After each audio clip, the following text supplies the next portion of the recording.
In this quick video, I am going to talk about designing a research project, and specifically the worksheet that I have in front of me. Since this is normally something we do in class, and since we're not having class today, I'm just going to go ahead and walk through this.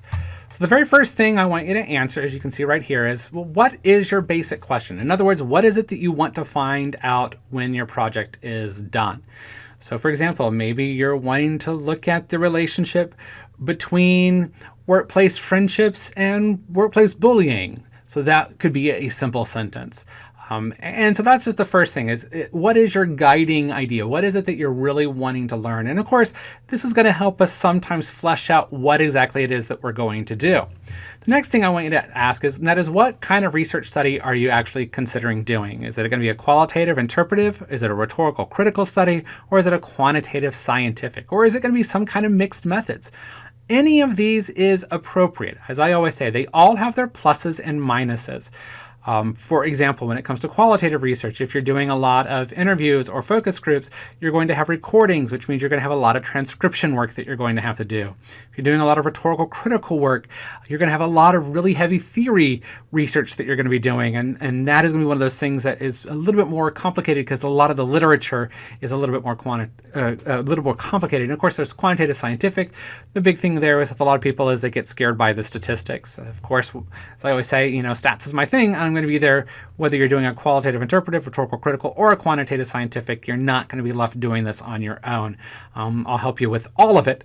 And so that is one of those things I just want you to be aware of. So don't let just the idea of, oh no, it's statistics, or oh no, there's going to be a lot of transcription, throw you off if that's going to be the method that you think is going to be based. Now, if you're going to be doing a qualitative interpretive, the next question is going to be, well, which methodology are you going to do? Are you going to do focus groups, running archives, participant observation, etc.? And you'd have to check which one you're going to do.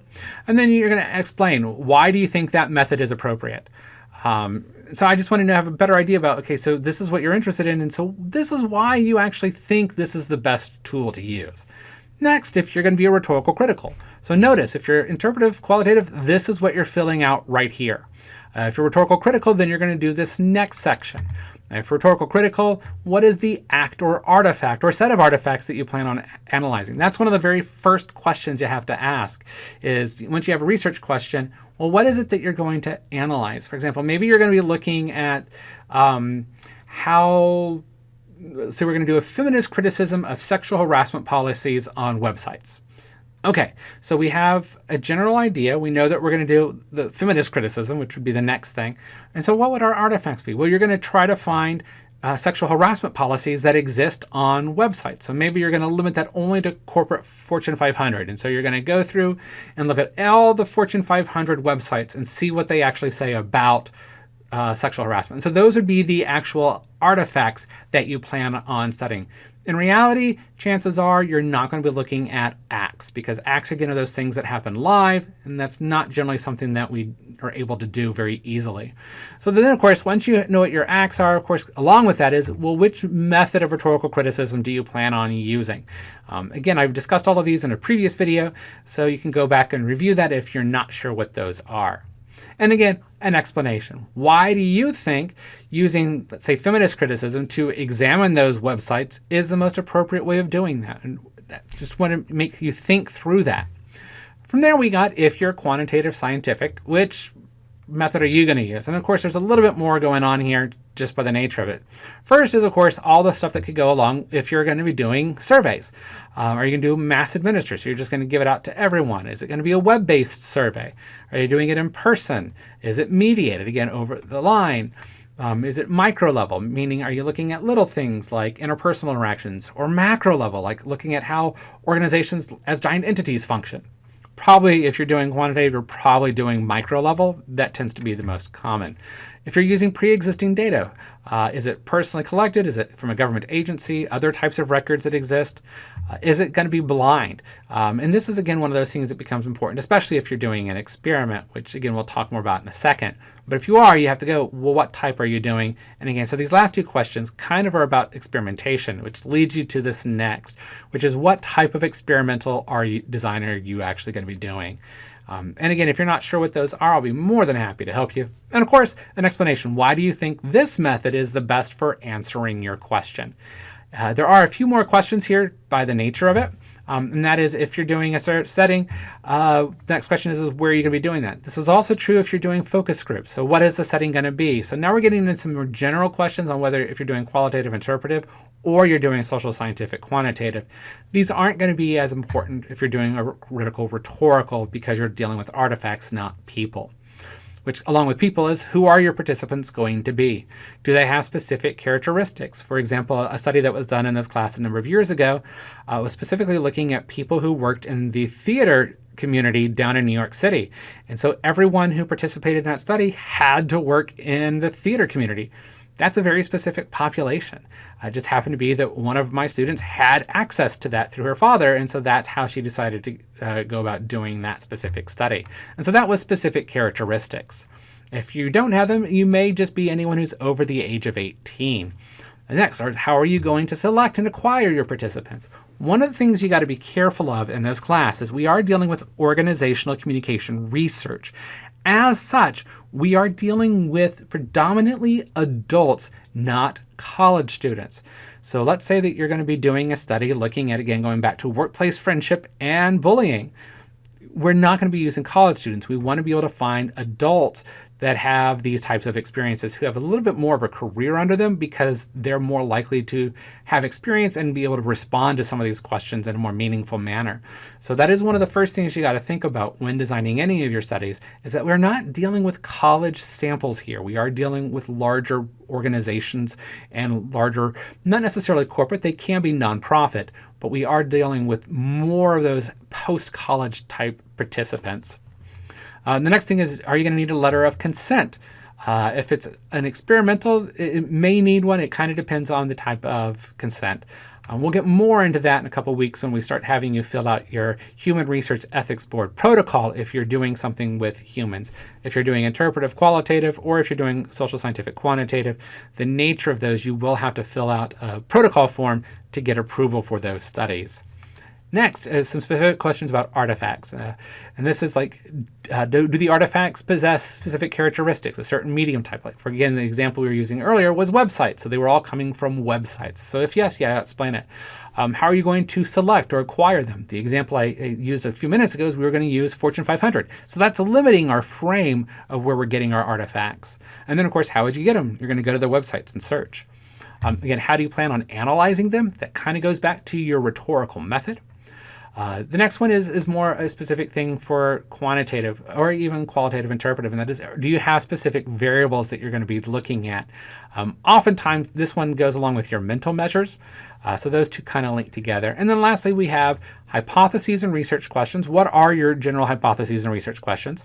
The possible theoretical foundation, we'll talk more about that in a second. And then, of course, you have your tentative title. Who is going to be the principal investigator? If you have 2 or 3 people in your group, one of them has to be labeled as the principal investigator. And then who are the other researchers? Just for an FYI, the principal investigator gets listed as such predominantly for housekeeping issues, especially when it comes to completing the protocol for the Human Research Ethics Board.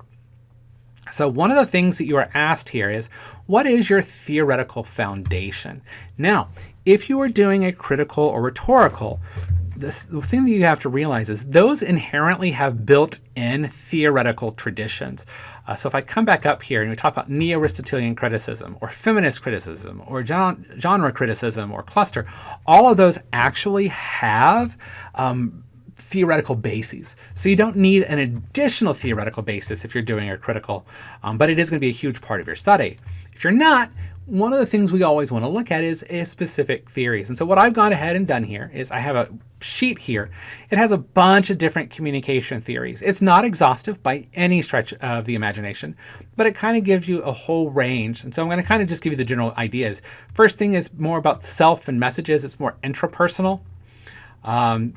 Keeping going. Then we got relationship development. So if you're looking at something like coworker relationships, a relationship development theory may be most appropriate. Keeping moving. If you're doing groups and organizations, this is, again, more macro level things, but you got a couple different theories in there. keep moving. I know there's a lot of theories in organization. Again, if you're going back to looking at some of those specific ones in the area of rhetorical criticism, I do have a list of some of these theories in here and some of the sources for where these theories came from. Then we have traditional media. If by chance, let's say that you're going to look at something like, there's a concept that we talk about often, and that is extra supplemental work that's done through media. For example, let's say that, how many emails do you respond to when you're at home? I know personally, I have an example of this because someone did this to me just last night. It was about midnight or 11 o'clock, somewhere around there. And one of the members of this class sent me an email. It was like, I don't expect you to respond right now. And it just happened to be, I was right there and I did it. That is technologically assisted supplemental work. I did that even though technically I wasn't, quote unquote, on the books. And so that's a form of mediated research that falls into organizational communication. Again, some other theories that go there. I have some specifically related to computer-mediated communication. There's a whole bunch of theories just in that. Then I got some related to culture and diversity. And just another one, which is just general other, which is the theory of reasoned action, which is often used by a lot of people who are doing health research or they're doing crisis research. So again, this list is, as I scroll to the top, is not exhaustive. There are many, many other theories out there, but I just wanted to provide a short list to give you guys at least a basis to think about, because that is going to be one of those sections that needs to be written within your literature review. So that is going to be a chunk of your literature, is whatever your theoretical basis is going to be for your research project. So that gives you some general information. I do look forward to seeing your research projects. The sooner you get those uploaded, the sooner I can look at them and we can start having a conversation. Also, once you have a general idea, start delving into the research. The sooner you delve into the research, the easier it's going to be. And you're going to find another link right there on Blackboard for you to Mendeley so that you can start organizing them in a systematic way. It's just going to make the organization part of writing your literature review much easier when you do it in this fashion. Okay, that is the end of this video.